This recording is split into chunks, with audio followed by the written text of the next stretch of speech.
제임스 매티스 미 국방장관이 기자회견에서 서울을 위험에 빠뜨리지 않는 대북 군사적 선택이 있다고 말하면서 궁금증이 커지고 있습니다. 조선일보 유영훈 군사전문기자 스튜디오에 나왔습니다. 어서 오십시오. 네, 안녕하세요. 서울을 위험에 빠뜨리지 않고 대북 군사작전을 펼칠 수 있다. 미국 언론들은 뭐 사이버 공격, 해상 봉쇄 여러 가지 이제 얘기를 하는데 네. 어떤 것들이 있다고 생각하십니까? 우선은 아까 리포트에 있었지만 사이버 공격을 예를 들 수 있는데요. 사이버 공격은 그야말로 해킹이라든지 컴퓨터 바이러스 등을 북한의 핵 미사일, 뭐 통제 관련 시설이라든지 이런 데 침투시켜서 무력화하겠다는 것인데 이것은 대규모 무력 충돌 없이 할 수 있다는 것이 장점이죠. 실제로 과거 미국은 이란에서 스톡스넷이라는 걸 통해서 그 핵시설을 무력화한 적이 있고요. 북한에 대해서도 뉴욕타임스가 보도했는데 레포트 오브 론치라고 그래서 북한 미사일 발사 전에 무력화하는 이러한 이제 노력을 했고 이를 통해서 무수단이 여러 번 실패하지 않았습니까? 이제 그러한 이제 사이버전에 의해서 이거 실현됐다는 이러한 이제 보도도 있었습니다.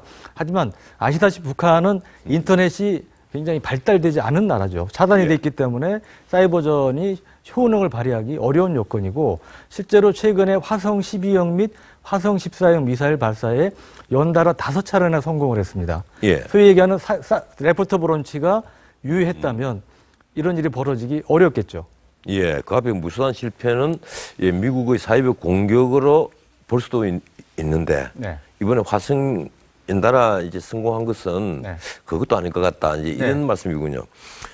그동안에 김정은 참수작전 이 얘기가 많이 나왔었습니다. 어떻습니까? 우리 유 기자님 보시기에 가능하다고 생각하십니까? 김정은 제가작전은 이 또한 대규모 무력 충돌 없이 북한 핵 미사일 개발을 저지할 수 있는 하나의 옵션으로 계속 이제 거론이 되어 왔고 실제로 미국 언론도 이제 빈라덴 제거할 때 투입됐던 특수부대 투입이라든지 아니면 미국의 F-22, 35 스텔스기로 정밀 폭격을 해서 제거하는 방법 등이 이제 전문가들 사이에 거론은 됩니다만 이것이 실현되려면 우선 김정은이 동선을 정확히 알아야 되지 않습니까?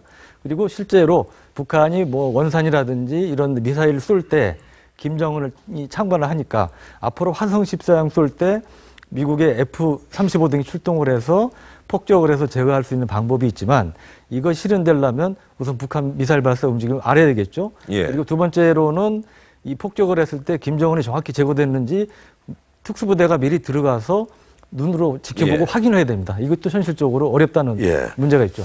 방금 이 F-35를 말씀하시는데 이 그동안에 이제 미군의 최첨단 이 전략 그 전투기 폭격 기능도 있는 그 F-22 이제를 자주 거론하지 않습니까? 그래서 일각에서는 이 F-22 같은 스텔스 기능의 그 비행기를 동원해서 핵시설을 일제히 파괴할 수 있다. 이런 주장이 있습니다. 그게 가능하다고 보십니까? 그러니까 부분적으로 공격하는 방법이 전면적으로 공격하는 방법이 있는데 부분적으로 공격할 경우 김정은이 보복하기 어려울 것이다. 이런 이제 기도를 하지만 이것은 그야말로 이제 낙관적인 기대인 것이고 우리 이제 최악의 경우에 대비를 해야 되니까 위험 부담이 있는 것이고요. 전면적으로 무력화하는 경우는 그야말로 전면전에 대비를 해야 되는 상황이 됩니다. 그러니까 우리가 뭐 항모전단 이런 많은 병력과 장비를 동원해서 준비를 해야 되기 때문에 바꿔 얘기하면 북한 입장에서 미리 알아채고 뭐 핵 공격 위협을 한다든지 이런 대비를 할 수 있다는 이제 그러한 이제 한계가 있는 것이죠. 수고하셨습니다.